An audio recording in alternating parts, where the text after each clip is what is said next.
नमस्कार दोस्तों, मैं राकेश कुमार आप सभी का आपके अपने यूट्यूब चैनल तैयारी जीत की बाई आर के सर में स्वागत करता हूं। और दोस्तों आज हम बात करेंगे CRPF HCM ASI exam analysis 2023 की। जी हाँ दोस्तों, सीआरपीएफ का एग्ज़ाम सिर्फ एक दिन का बाकी है, यानी 11 मार्च 2023 को आपका एग्ज़ाम्स बाकी है। और दोस्तों जिनका भी एग्ज़ाम्स 11 मार्च 2023 को है, एक बार कमेंट करके ज़रूर बताएं। बाकी दोस्तों जिनका भी एग्ज़ाम से उनके लिए मैं ऑल शिफ्ट के लिए यहाँ पे जीके और हिंदी के मोस्ट एक्सपेक्टेड क्वेश्चंस लेके आया हूँ, जो कि आपके एग्ज़ाम्स के लिए काफ़ी इम्पोर्टेंट होने वाले हैं। तो वीडियो अच्छी लगेगी तो लाइक शेयर ज़रूर करिएगा। और दोस्तों यहाँ पे सभी प्रश्नों के जो कि एक्स्ट्रा फैक्ट बताए जाएंगे, जो कि आपके एग्ज़ाम्स के लिए काफ़ी इम्पोर्टेंट होगा। तो वीडियो को लाइक शेयर कर दीजिए। पीडीएफ फाइल के लिए आप हमें 8181819473 पे डायरेक्टली मैसेज कर सकते हैं, या फिर आप हमारे जो कि टेलीग्राम ग्रुप को ज्वाइन कर सकते हैं, जिसका लिंक वीडियो के डिस्क्रिप्शन में है। तो चलिए वीडियो को लाइक शेयर कर दीजिए। बिना देर करते हुए क्वेश्चंस देखते हैं। यहाँ पे सबसे पहला प्रश्न देखेंगे दोस्तों कि समानता का अधिकार में कुल कितने अनुच्छेद हैं। तो इसके राइट आंसर हो जाएगा दोस्तों कुल 5 जो कि यहाँ पे अनुच्छेद हैं। बात करते हैं भारत में समता या फिर समानता का अधिकार, अनुच्छेद 14 में जो कि विधि के समझ समानता का अधिकार, अनुच्छेद 15 में धर्म वंश जाति लिंग और जन्म स्थान आदि के आधार पर भेदभाव नहीं किया जाएगा। अनुच्छेद 16 में बात करते हैं तो लोक नियोजन के विषय में अवसर की समानता। अनुच्छेद 17 में बात करते हैं तो छुआछूत या फिर अस्पृश्यता का अंत। वहीं बात करते हैं अनुच्छेद 18 में तो उपाधियों का अंत कहा गया है। यानी यहाँ पे 14(1), 15(2), 16(3), 17(4) और 18(5), ये 5 जो कि भारत के संविधान में समानता का अधिकार से रिलेटेड अनुच्छेद हैं। तो इनको आप लोग याद कर लीजिएगा। एक प्रश्न आया था दोस्तों कि इंडियन बैंक का लोगो कौन सा है। तो एक जो कि केंद्रीय बिंदु के चारों ओर व्यवस्थित 3 गोलाकार तीरों वाले इंडियन बैंक का लोगो होता है। तो उसको याद रख लीजिएगा, रिपीटेड क्वेश्चन से पूछ सकता है एग्जाम्स में। छत्तीसगढ़ और झारखंड राज्य के स्थापना के समय भारत के प्रधानमंत्री कौन थे। तो इसका राइट आंसर हो जाएगा दोस्तों अटल बिहारी वाजपेयी। जी दोस्तों, छत्तीसगढ़ का 1 नवंबर सन 2000 को पूर्वी मध्य प्रदेश से बाहर जो कि बाहर करके बनाया गया था ये राज्य। छत्तीसगढ़ में पुराने राज्य के 7 जिले शामिल, और यह खनिज संपदा और चावल उत्पादक के रूप में समृद्ध राज्य है। इन राज्यों के निर्माण का आधार जो कि सामाजिक राजनीतिक होना बताया जाता है, न कि भाषाई। ठीक है, वही बात करते हैं दोस्तों उत्तराखंड जो कि 9 नवंबर सन 2000 को इसको यूपी से अलग किया गया था, जिसे बाद में उत्तराखंड का नाम दिया गया था। उत्तर पश्चिम उत्तर प्रदेश के पहाड़ी जिलों से बाहर बनाया गया था। उत्तराखंड के गठन ने कुमाऊं और गढ़वाल के आदिवासियों के लंबे समय से चल रही मांगों को पूरा किया था। उत्तराखंड का गठन 11 पहाड़ी जिलों और 2 मैदानी जिलों से किया गया था। झारखंड का गठन 15 नवंबर सन 2000 को हुआ था। जी दोस्तों, उसी टाइम झारखंड का भी गठन हुआ था, और झारखंड को दक्षिण बिहार के 18 जिलों में तराशा गया था। यह राज्य बिहार की लगभग 35% आबादी को शामिल करता था। इसमें कोयला खदानों और इस्पात मिलों द्वारा उत्पन्न राज्यों के राजस्व का 65% भी शामिल है। तो इन सब चीज़ों को आप लोग याद रखिएगा। एक प्रश्न आया था दोस्तों कि बाबर ने किस वंश को हराकर मुगल वंश की नींव डाली थी। तो इसका राइट आंसर हो जाएगा लोधी वंश। जी दोस्तों, लोधी वंश का जो कार्यकाल था 1451 से 1526 तक था। बात करते हैं दोस्तों पानीपत का प्रथम युद्ध। पानीपत की प्रथम लड़ाई जो कि 1526 में बाबर और इब्राहिम लोदी के बीच लड़ी गई थी। 1556 में जो कि काबुलिस्तान के तैमूर शासक बाबर की मुगल सेना से दिल्ली सुल्तान इब्राहिम लोदी की बहुत बड़ी शासक सेना को हराया था। ठीक है, पानीपत एक पौराणिक स्थान था जहां जो कि 1526 के बाद मुगलों और विभिन्न अन्य ताकतों के बीच कई लड़ाइयां लड़ी गई थी। वहीं बात करते हैं दोस्तों, उसे पंजाब के गवर्नर दौलत खां ने इस क्षेत्र पर जो कि आक्रमण करने और इब्राहिम लोदी को अस्थिर करने के लिए आमंत्रित किया था बाबर को। ठीक है, वही बात करते हैं, लोदी की सेना घुड़सवार सेना पर और विशेष रूप से हाथियों पर बहुत अधिक निर्भर थी, जो पहले के समय में दुश्मन को झटका दे सकती थी और उन्हें नष्ट कर सकती थी। इस युद्ध ने भारत में मुगल वंश की नींव रखी थी, यानी बाबर ने ही मुगल वंश की नींव रखी थी। बात करते हैं पानीपत की दूसरी लड़ाई, जो कि 1556 में लड़ी गई थी। यह हेमू विक्रमादित्य और अकबर के बीच लड़ा गया था, दिनांक 5 नवंबर 1556 को। पानीपत की तीसरी लड़ाई 1761 में हुई थी। यह मराठों और अहमद शाह दुर्रानी के बीच लड़ा गया था। इसका जो टाइमिंग था दोस्तों 14 जनवरी 1761 था, तो इसको याद रखिएगा। एक प्रश्न आया था कि विद्युत बल्ब की खोज किसने की थी, तो थॉमस अल्वा एडिसन इसका राइट आंसर हो जाएगा। बात करते हैं दोस्तों कि जो बल्ब लंबे समय से उपयोग में लाया जा रहा है, उसे विकसित करने का श्रेय थॉमस अल्वा एडिसन को जाता है। आज ही के दिन एडिसन ने 27 जनवरी 1880 को अपने पहले बल्ब का पेटेंट हासिल किया था। हाल के कुछ सालों में बल्ब का स्वरूप बदला है, जैसे कि एलईडी बल्बों का निर्माण आजकल ज़्यादा होने लगा है। एक प्रश्न देखते हैं यहाँ पे, दूती चंद से संबंधित एक प्रश्न आया था। भारतीय जो कि स्प्रिंटर दूती चंद ने एशियन एथलेटिक चैंपियनशिप में रविवार को यहाँ 100 मीटर की रेस में 11.28 सेकेंड में पूरी की और अपने ही राष्ट्रीय रिकॉर्ड तोड़ा। उनके पहले राष्ट्रीय रिकॉर्ड जो कि 11.29 सेकेंड था, जो उन्होंने पिछले साल गुवाहाटी में बनाया था। यहाँ पे एक प्रश्न है दोस्तों, लखनऊ घराने को किसने बसाया था, तो लखनऊ घराने की नींव उस्ताद बख्शू खां ने रखी थी। लखनऊ घराने की स्थापना अवध के आखिरी नवाब वाजिद अली शाह के संरक्षण में हुई थी। बात करते हैं यहाँ पे वर्नाकुलर प्रेस एक्ट किस वर्ष आया था, तो ये 1878 में आया था। बात करते हैं दोस्तों वर्नाकुलर प्रेस एक्ट, जो कि 1878 का वर्नाकुलर प्रेस एक्ट भारतीय भाषाओं के प्रेस की स्वतंत्रता को प्रतिबंधित करने के लिए किया गया था। दूसरे एंग्लो अफगान युद्ध, जो कि 1878 से 1880 के बीच में लड़ा गया था। ठीक है, लॉर्ड लिटन की बहुत आलोचना की गई थी उस समय। ठीक है, वही बात करते हैं दोस्तों, इसलिए उन्होंने अपने अधीन ब्रिटिश नीतियों की आलोचना व्यक्त करने के लिए मौखिक प्रेस को रोकने के उद्देश्य से अधिनियम पारित किया था। इसे गैंगिक एक्ट का उपनाम दिया गया था। यह पहली बार है जब किसी अधिनियम ने सरकार को अदालत के आदेशों के बिना भी सर्च वारंट जारी करने और अखबार के परिसर में प्रवेश करने का अधिकार दिया था। वही बात करते हैं दोस्तों को कानून को लिटन ने उत्तराधिकारी लॉर्ड रिपन ने निरस्त कर दिया था। यही कुछ इंपॉर्टेंट पॉइंट देख लेते हैं, जैसे कि लॉर्ड रिपन का जो कार्यकाल था 1880 से 1884।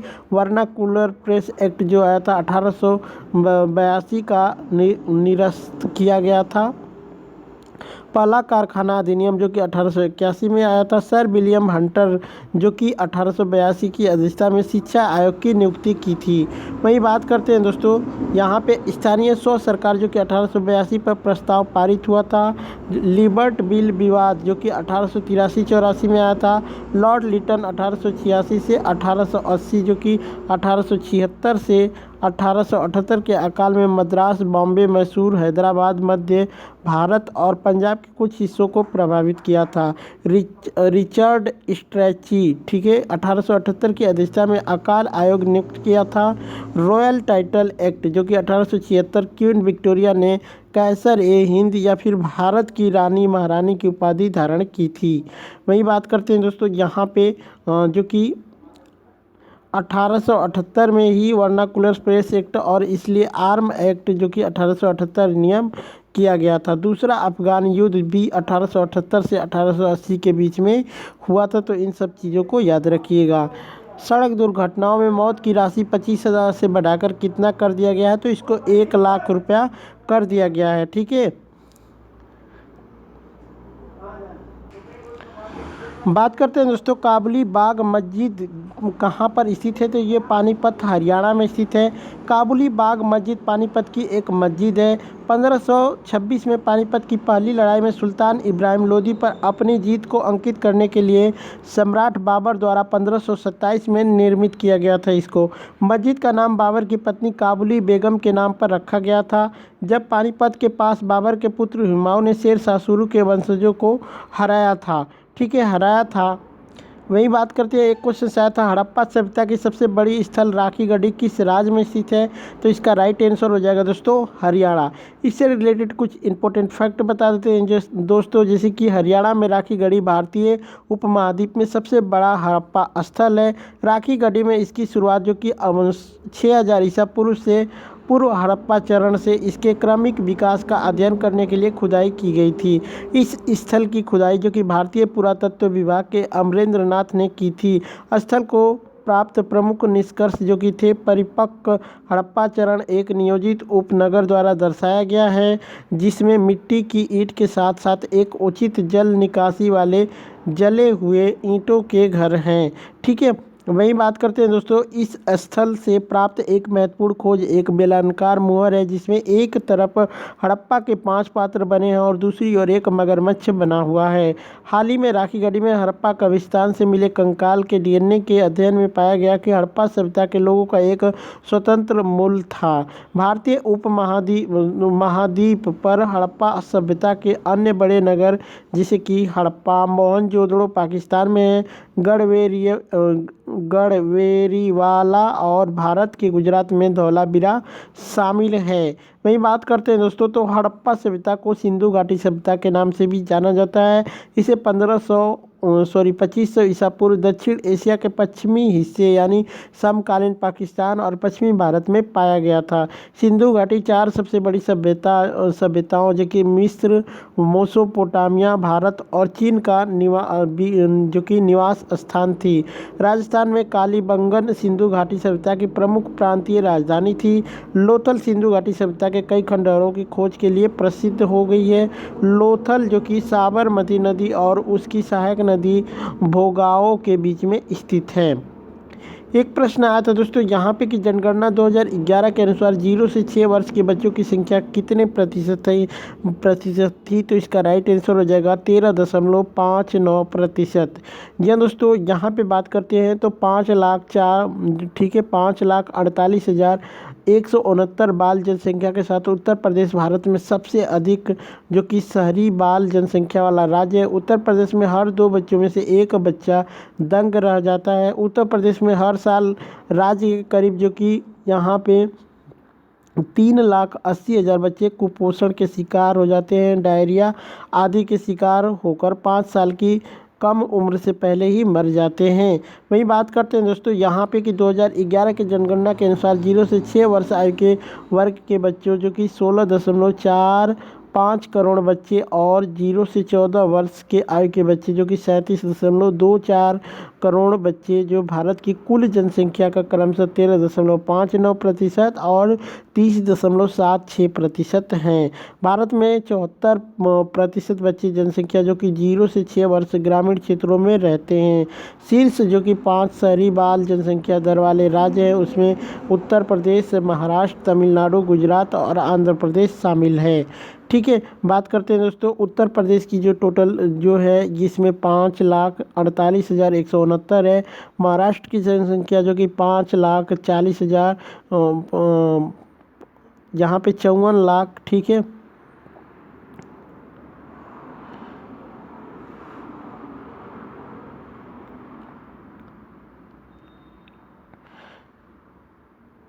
दोस्तों यहाँ पे 5,48,169 हो जाएगा। ठीक है, और वहीं पे बात करते हैं यहाँ पे तो 5 करोड़ जो कि 40,02,522 हो जाएगा।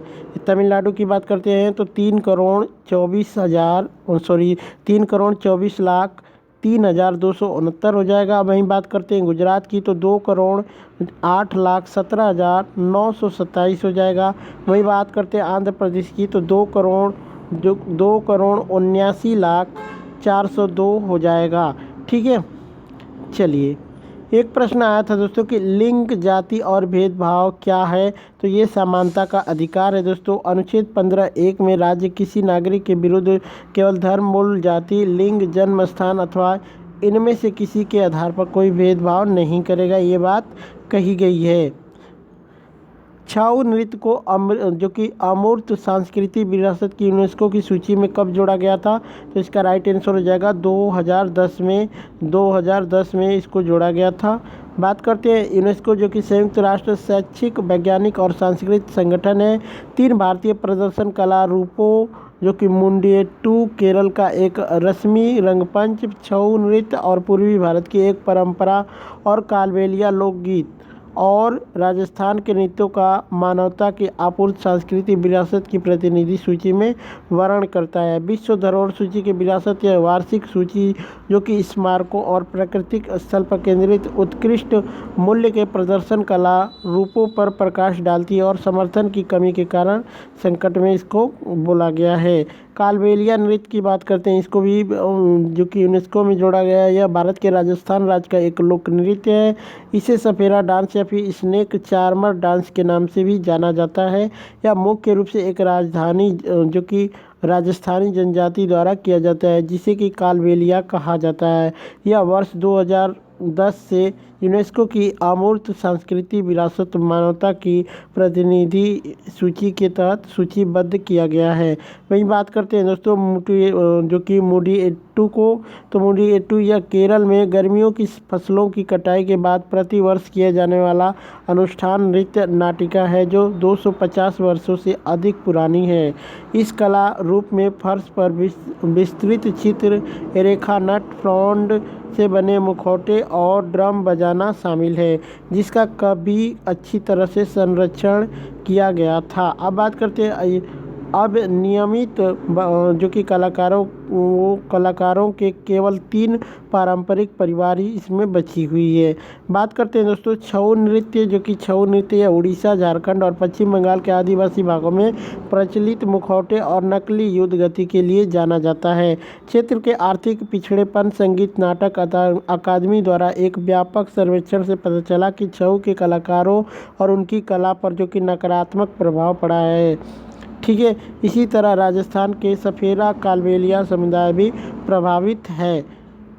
एक प्रश्न आया था दोस्तों यहाँ पे कि 2003 के बजट में सरकार की राजकोषीय घाटे को कम करने के लिए क्या अधिनियमित किया गया था, तो इसका राइट आंसर हो जाएगा दोस्तों FRBMA। इसका अर्थ है जो कि physical responsibility and budget management act, इसको पारित किया गया था।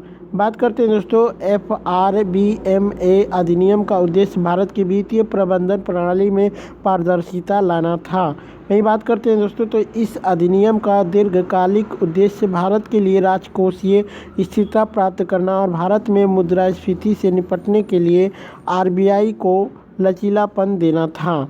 वहीं बात करते हैं 2016 में सरकार ने FRBM अधिनियम की समीक्षा के लिए NK सिंह के तहत एक समिति का गठन किया था। 2021-22 में सरकार ने अगले 3 वर्षों के लिए लक्ष्य प्रदान नहीं किया था और उच्च राजकोषीय घाटे को समायोजित करने के लिए FRBM अधिनियम में संशोधन करेगी। ठीक है, वहीं बात करते हैं दोस्तों राजकोषीय घाटा 2020-21 में सकल घरेलू उत्पाद के लगभग जो कि 6.8 और 2019-20 में 4.6% पर लक्षित थी। केंद्रीय बजट 2021 के भाषण में वित्त मंत्री ने 2025-26 तक राजकोषीय घाटे को GDP के 4.5% तक लगातार कम करने के सरकार के लक्ष्य की घोषणा की थी।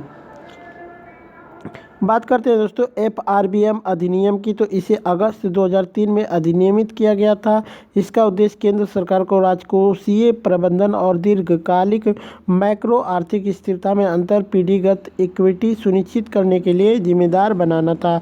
इस अधिनियम में केंद्र सरकार के ऋण और घाटे पर सीमा निर्धारित करने की परिकल्पना की गई है। इसने राजकोषीय घाटे को सकल घरेलू उत्पाद के 3% तक सीमित कर दिया था। वही बात करते हैं दोस्तों यहाँ पे तो यह सुनिश्चित करने के लिए कि राज्य वित्तीय रूप से जो कि विवेकपूर्ण है, 2004 में 12वें वित्त आयोग की सिफारिशों ने राज्यों को उनके सम्मान कानून के अधिनियम के साथ ऋण राहत को जोड़ा था। राज्य ने तब तक अपने स्वयं के वित्तीय उत्तरदायित्व विधान को अधिनियमित किया जो उनके वार्षिक बजट घाटे पर सकल राज्य घरेलू उत्पाद यानी GSDP की समान जो कि 3% सीमा निर्धारित करता है। ठीक है, बाकी दोस्तों इसको पढ़ लीजिएगा, आप लोग इसको बता देंगे। ठीक है, एक प्रश्न आया था दोस्तों कि कहानी से कुम्हार गधे पर नहीं चढ़ता, ये हो जाएगा दोस्तों। कहने से कुम्हार गधे पर नहीं चढ़ता, तो इसका अर्थ क्या होगा? किसी के कहने से गलत काम करना बुद्धिमानी नहीं है। नीरज चोपड़ा ने डायमंड लीग ट्रॉफी में कितना दूर भाला फेंका था, ये प्रश्न आया था, तो इसका राइट आंसर हो जाएगा 88.44 मीटर। नीरज चोपड़ा का सर्वश्रेष्ठ थ्रो जो कि 89.94 मीटर का है, जो 30 जून 2022 को स्वीडन में स्टॉकहोम डायमंड लीग में दर्ज किया था। यह जैवलिन थ्रो भारत में पुरुषों के राष्ट्रीय रिकॉर्ड और नीरज चोपड़ा के व्यक्तिगत सर्वश्रेष्ठ के रूप में भी दर्ज है। नीरज चोपड़ा ने टोक्यो ओलंपिक में 87.58 मीटर भाला फेंककर टोक्यो ओलंपिक में गोल्ड मेडल जीता था। दोस्तों ये कंफर्म नहीं हो पाया आज तक कि 89.94 मीटर था या फिर 88.44, इसको कंफर्म कर लीजिएगा। ठीक है, हिमालय के कारण किस राज्य में सर्दी नहीं हो पाती, इसका राइट आंसर कमेंट करके बता दीजिएगा। 2022 में उपराष्ट्रपति का चुनाव कौन सा हुआ था? तो 14वां चुनाव हुआ था।